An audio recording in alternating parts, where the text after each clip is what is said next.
am rushing because I just got a notification and I've been reading a bunch of different group texts within inside MVHQ.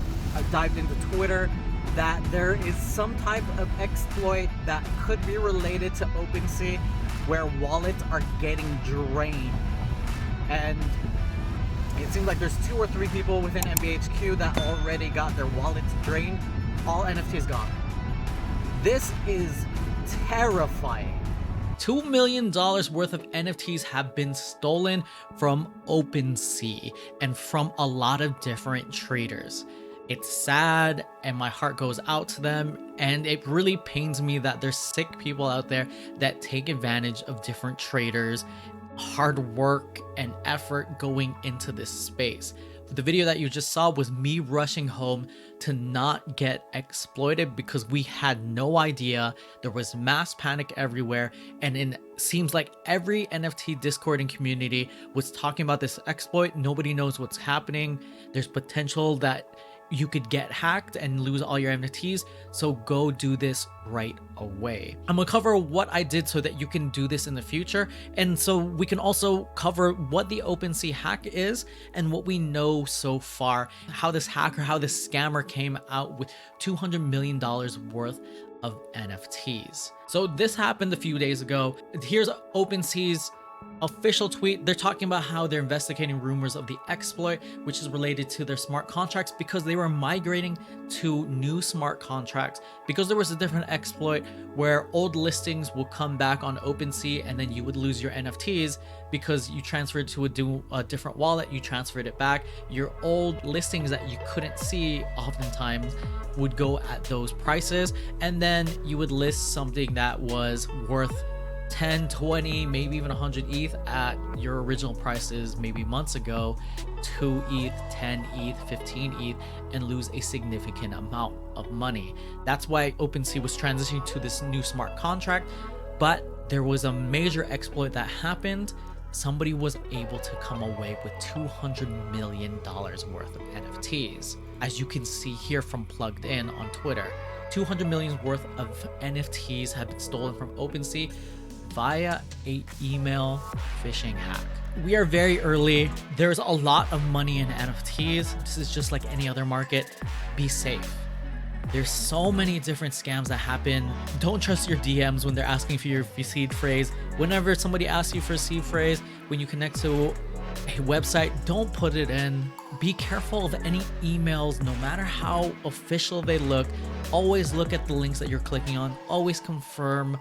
Those are all best practices I've been doing ever since I got into the altcoin space, when I've seen hacks behind the scene that most people would never see, seeing people lose millions of dollars inside the groups that I was in. Luckily, this is something that you can easily avoid, but if you do happen to click on one of these links, you want to move everything out of that wallet and move it into a new wallet completely. Not one that you created on MetaMask, has to be a new seed phrase, has to be not on that same wallet, that instance, and you have to create a whole new wallet and then just burn the old one.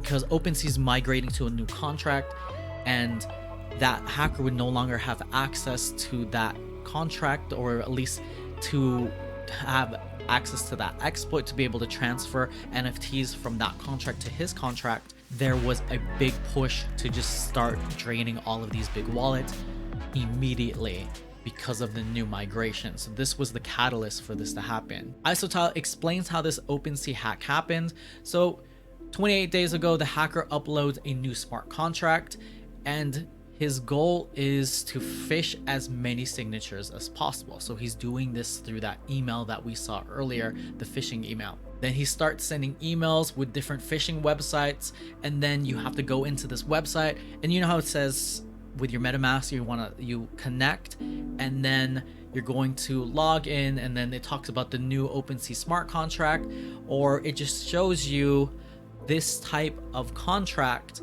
and that you're going to be signing it, and it looks like and made it seem like it was OpenSea, but in reality you're signing a private sale of 0 ETH of your NFTs to the hacker. So one of the things you also have to be careful of is the different websites that you connect to. Sometimes you can't tell.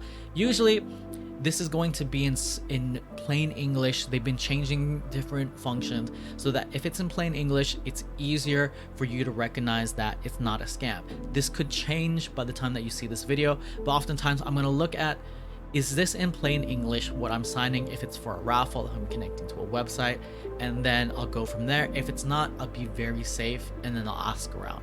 I'll ask people, I'll look on Twitter, I'll confirm on the website, I'll do a bunch of different things just to double check that I'm signing onto the website.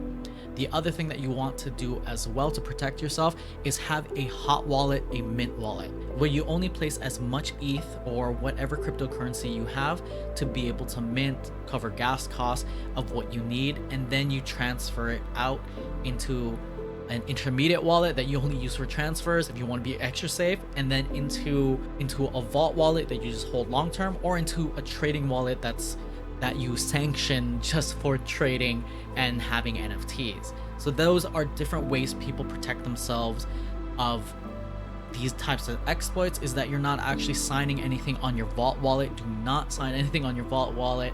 People also do not connect it to the internet. They keep it on a separate device, and then everything that's in here they just keep. They don't sign anything, and if they need to collab land something to be able to get access or have get whitelist for something, maybe they'll transfer it to their intermediate trading wallet and then be able to just go there to sign. But usually the intermediate trading wallet is only interacting with OpenSea to be able to trade, or other third-party marketplaces, and then their minting wallet is the one connecting to these websites for raffles, for other things. You can even segregate and separate it even more, but those are things that people are doing to be able to protect themselves, just in case you sign the wrong website, you interact with the wrong contract, or you get phished or hacked in a way that we just don't know how it's possible, which is extremely possible because we're so new to the market and scams run rampant inside this space.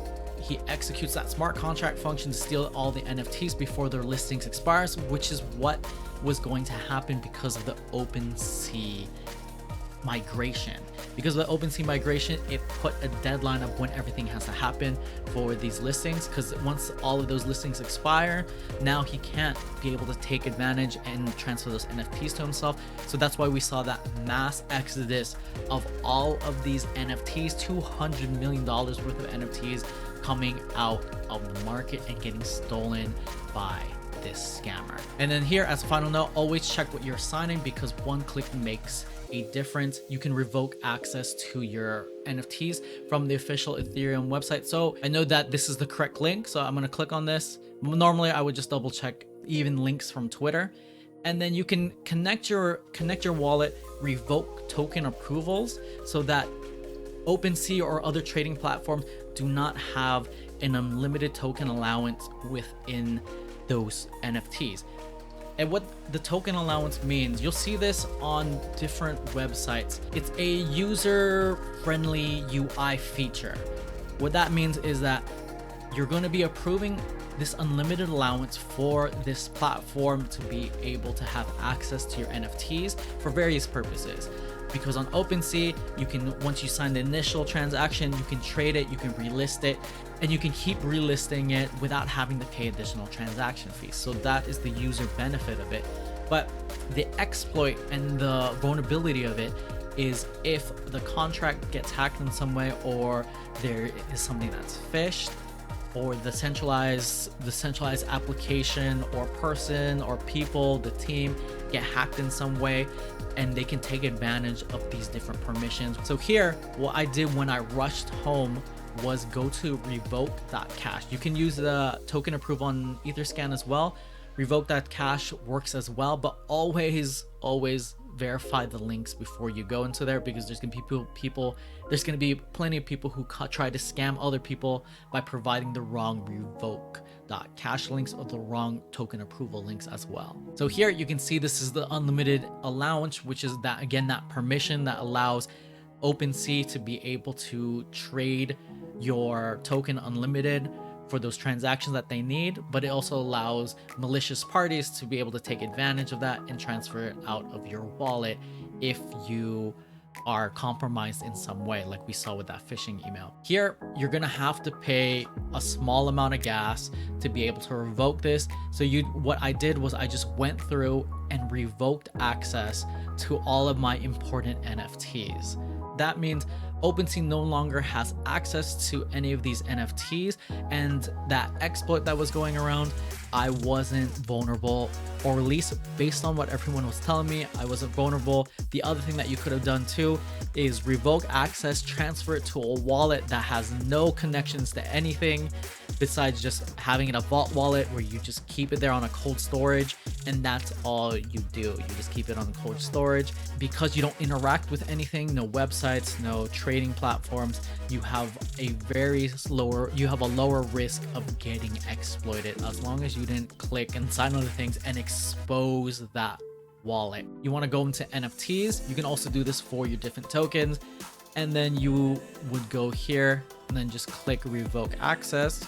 Your MetaMask is going to come up. Estimated gas, you can see, is very cheap, $5, $10 to $5 depending on the network, and then you just confirm, and then you can revoke access for these future exploits if something does happen. The only downside is you gotta, when you want to list again on OpenSea when everything is clear, but I'd rather pay that. I'd rather rush home, miss out on the brewery, at least for a little bit. I came back after and was able to still have drinks and not worry about this hanging over my head. I was so scared of losing my entire NFT trading portfolio. To put this in the context, I grew this from $3,000 trading BTC to where it is now, and I would have been devastated. If I were to lose this trading portfolio, it'd be extremely sad. I'd lose a good chunk of my net worth, but it doesn't wreck me so much that I'm out completely. So I still recommend that you to diversify your accounts and your overall portfolio just in case something like this happens, because NFTs are still highly risky and on the other side of the risk curve. Well, I hope this helps. Let me know if this was useful, and let me know if you knew about this OpenSea exploit already, and if there's anything else that I missed, or if you have any questions below. Subscribe to the channel to get more NFT content moving forward. Like the video if you like the video, and as always, take care, talk soon, and I'll see you in the next video.